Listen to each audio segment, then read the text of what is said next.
भागवत विद्यापीठ छपरा हिंदी विभाग की प्रस्तुति। मैं प्रकाश सिंह आप सभी छात्रों को अपना स्नेह संप्रेषित करता हूं। छात्रों, आज हम चर्चा करेंगे युग दृष्टा, अनन्य राम भक्त, महाकवि तथा सनातन धर्मावलंबियों के सबसे पवित्र ग्रंथ रामचरितमानस के रचयिता गोस्वामी तुलसीदास की। गोस्वामी तुलसीदास के संबंध में यह कहा जाता है कि सूर शशि तुलसी रवि उड़गन केशव दास, अब के कवि खद्योत्सम जहाँ तहाँ करहीं प्रकाश। इस महान विभूति का अवतरण हमारी भारत भूमि के पवित्र धराधाम पर उत्तर प्रदेश के बांदा जिले में राजापुर नामक गांव में आत्माराम दुबे और हुलसी के यहाँ विक्रम संवत 1547 में श्रावण शुक्ला सप्तमी के दिन अभुक्त मूल नक्षत्र में हुआ था। इनके जन्म के समय जो असामान्य बातें हुई उनमें कहा जाता है कि ये 12 महीने माता के गर्भ में रहने के बाद इनका जन्म हुआ और जन्म के समय ये रोए नहीं। इनके मुख से जन्म के समय ही राम नाम का उच्चारण हुआ था। यह भी कहा जाता है कि जन्म के समय ही इनके मुख में प्रौढ़ व्यक्ति की तरह 32 दांत मौजूद थे और देखने में ये किसी 5 वर्ष से कम के बालक नहीं लगते थे। माता पिता का मन अनिष्ट और अमंगल की आशंका से भरा हुआ था। इनकी माँ ने अपनी दासी चुनिया के जिम्मे इनका लालन पालन सौंप दिया और कहा जाता है कि इनके जन्म के ठीक 2 दिन बाद इनकी माँ का देहांत हो गया था।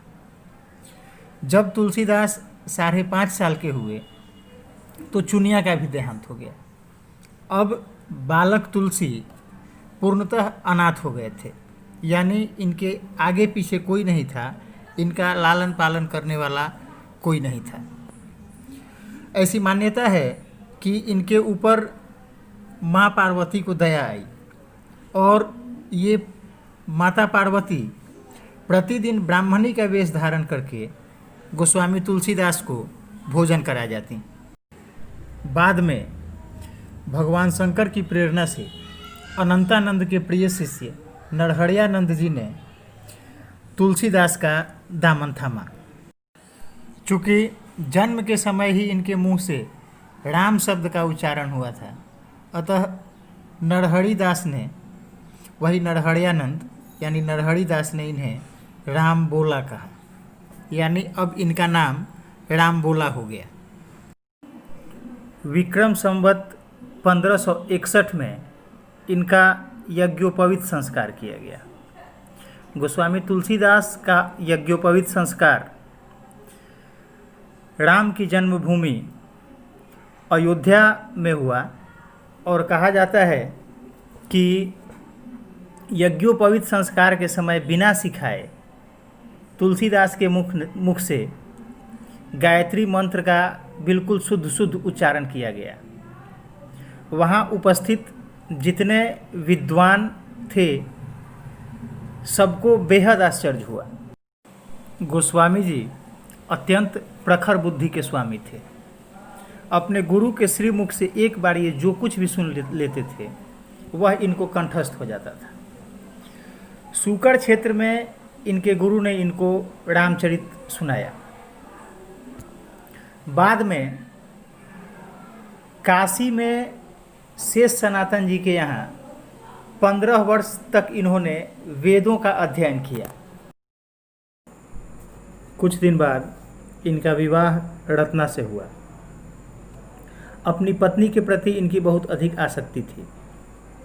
पत्नी को उनकी इतनी आसक्ति पसंद नहीं थी, अतः एक बार उन्होंने, यानी गोस्वामी तुलसीदास जी की पत्नी ने इनको बहुत डांटा फटकारा और यहीं से तुलसीदास को गृहस्थ आश्रम से विरक्ति हुई और गृहस्थ आश्रम से विरक्त होकर के तुलसीदास जी की ईश्वर में आसक्ति उत्पन्न हुई और इन्होंने गृहस्थ आश्रम का त्याग कर दिया। ऐसी मान्यता है कि एक प्रेत ने गोस्वामी तुलसीदास को परम राम भक्त हनुमान जी का पता बताया और हनुमान जी ने ईश्वर से मुलाकात में उनकी सहायता की। चित्रकूट के घाट पर भई संतन के भीर, तुलसीदास चंदन घिसे, तिलक लेत राम रघुबीर।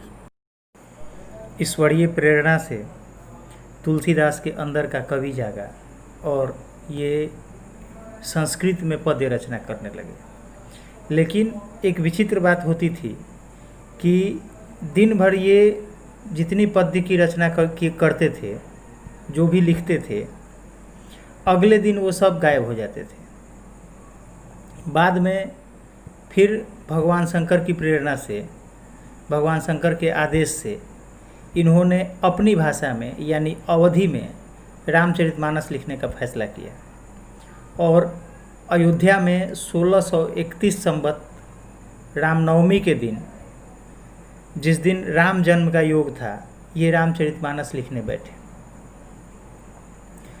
धीरे धीरे रामचरितमानस की रचना तुलसीदास के द्वारा की जाने लगी और 2 वर्ष 7 माह 26 दिन में संवत 1633 को माघ शुक्ल पक्ष के दिन, जिस दिन राम विवाह का योग था, रामचरितमानस के 7 कांड पूर्ण हो गए। रामचरितमानस के माध्यम से गोस्वामी जी ने हिंदू समाज को एक अलग संदेश दिया। बिखरे हिंदू समाज को एक सूत्र में बांधने का अनुपम प्रयास किया। हमारा हिंदू समाज शैव, शाक्त और वैष्णव 3 खंडों में विभाजित था और ये तीनों लोग आपस में अक्सर लड़ते झगड़ते रहते थे। गोस्वामी जी ने मानस के माध्यम से सबको एक सूत्र में बांधा। इस ग्रंथ में उन्होंने ये दिखाया है कि कैसे भगवान राम शंकर की आराधना करते हैं और भगवान शंकर भगवान विष्णु की आराधना करते हैं तथा ये दोनों मिलकर के शक्ति की पूजा करते हैं। मानस के संबंध में मधुसूदन सरस्वती ने कहा है, आनंद कानन येस्मिन जंग मस्त तुलसी तरु कविता मंजरी भाति राम भ्रमर भूषित। अर्थात काशी रूपी आनंद वन में तुलसी रूपी तुलसी के पौधे पर कविता रूपी सुंदर मंजरी के लिए राम नामक भौंरा हमेशा गुंजायमान रहता है। गोस्वामी जी के रामचरितमानस को काशी के वर्तमान पंडितों का बहुत बड़ा विरोध भी झेलना पड़ा। कहा तो यहाँ तक जाता है कि रामचरितमानस को स्वीकार करने से पहले इसे काशी विश्वनाथ मंदिर में सबसे नीचे रखा गया। रामचरितमानस के ऊपर पुराण, पुराण के ऊपर शास्त्र तथा शास्त्रों के ऊपर वेदों को रखा गया। अर्थात सारे धार्मिक ग्रंथों के नीचे रामचरितमानस को रख करके काशी विश्वनाथ मंदिर के पट को बंद कर दिया गया।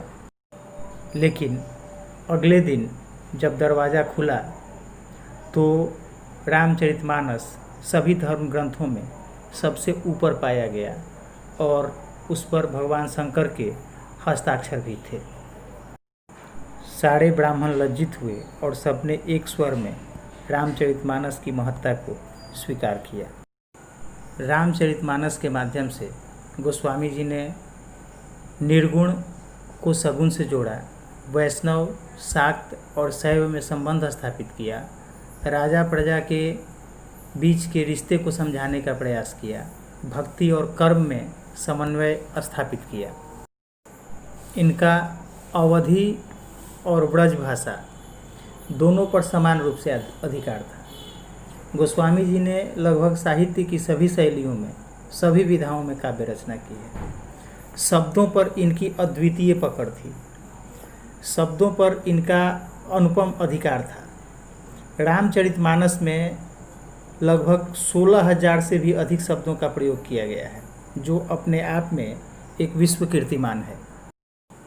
उन्होंने दोहा, चौपाई, सोहर, सोरठा, छप्य, पद, कवित आदि मात्रिक और वार्णिक छंदों में काव्य रचना की है। गोस्वामी जी की अन्य काव्य कृतियाँ हैं रामलला नहछू, वैराग्य संदीपनी, रामज्ञा प्रश्न, जानकी मंगल, पार्वती मंगल, गीतावली, दोहावली, कवितावली तथा भैरवे रामायण आदि। कलयुग ने जब इन्हें त्रास देना शुरू किया तो एक बार पुनः हनुमान जी की आज्ञा से इन्होंने विनय के पद रचे, अर्थात विनय पत्रिका की रचना की। और अंत में संवत 1680 गंग के तीर, श्रावण शुक्ला सप्तमी, तुलसी तजियो शरीर।